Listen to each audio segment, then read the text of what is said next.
Bonjour à tous. Alors aujourd'hui nous sommes le week-end pascal 2020. Vous voyez, c'est le printemps, là il y a les cerisiers qui sont en fleurs, les pissenlits, c'est super beau, il y a du jaune. Le jaune c'est super. Alors je me présente d'abord, je suis berger. Je possède des milliers et des milliers de moutons qui m'obéissent au doigt et à l'œil, et aussi à la baguette. Mon rôle de bon pasteur est de les protéger avec amour. Donc je les nourris bien, j'en prends soin. Un mouton, parce que je sais qu'un mouton bien élevé, élevé avec amour, eh bien c'est l'assurance d'obtenir une laine soyeuse, de qualité, et une viande fondante d'un goût incomparable. Ça c'est certain, moi j'aime mes moutons. Alors pourquoi mes moutons sont heureux, mais vraiment heureux quand je les tonds? Pourquoi est-ce qu'ils ne réagissent pas? Pourquoi est-ce qu'ils ne réagissent pas quand je les vaccine, quand je les sacrifie sur l'autel de la gastronomie?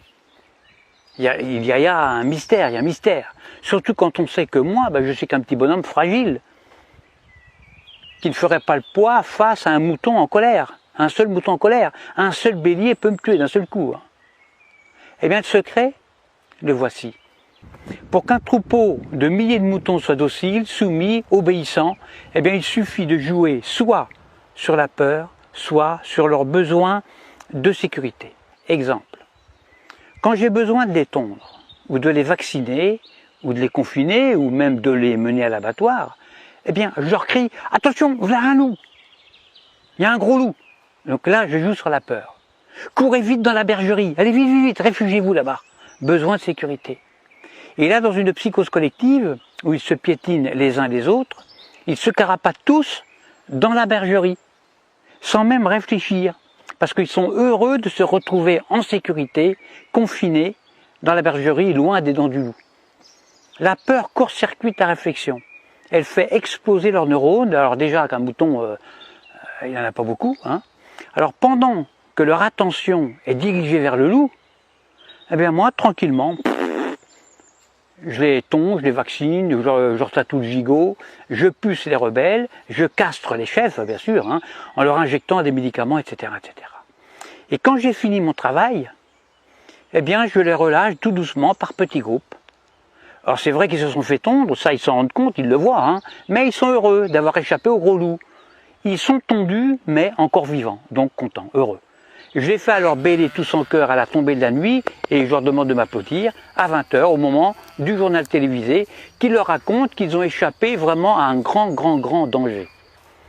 Alors bien sûr, sur le nombre, il y a toujours quelques rebelles, des moutons noirs, qui sont des moutons plus intelligents que les autres, qui comprennent, ils ont pigé mon stratagème.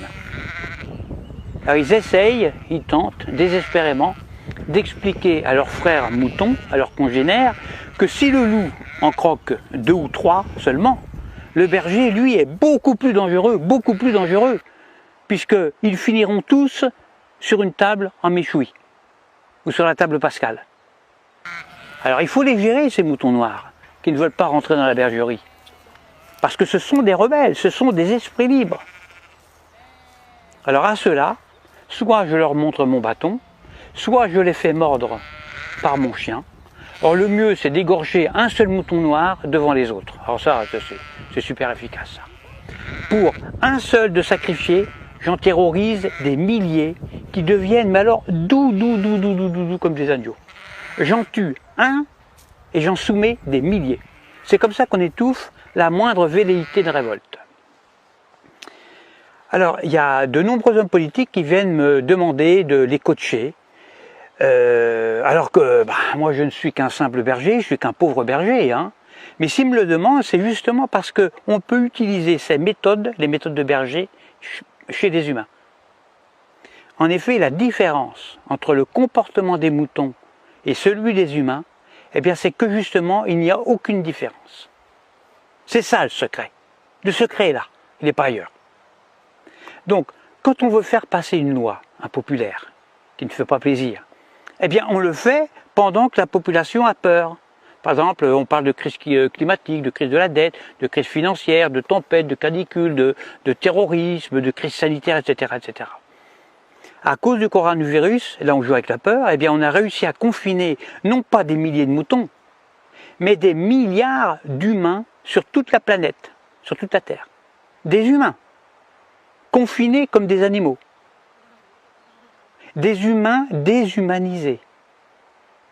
Et le pire, le plus révoltant, le plus dramatique, c'est que les chefs rebelles ferment leur gueule. Les grands chefs, ils acceptent aussi leur confinement. Alors la seule solution pour s'évader de ce piège machiavélique sera un réveil collectif. Alors moi personnellement, je ne perds plus mon temps à essayer d'éclairer les blaireaux. Ça ne sert à rien, ça ne sert strictement à rien. Parce que quand j'explique la stratégie dont sont victimes les moutons, soit le mouton est déjà éveillé, alors dans ce cas-là, toutes mes explications sont vraiment inutiles, ou alors je tombe sur un mouton con. Et si c'est un mouton con, il ne comprendra rien à ce que je lui raconte. Parce que justement, c'est un mouton con. Alors il faut faire attention parce que le mouton con, lui, il n'est pas fautif. Il est con, c'est tout, c'est pas sa faute. Alors à bientôt pour une prochaine vidéo. Pensez à vous abonner, à diffuser la vidéo parce que je me présente aux prochaines élections présidentielles et puis j'ai besoin de beaucoup d'électeurs. Et je dis, vive moi, votre futur président dictateur. Faites le bon choix, votez pour moi. À bientôt.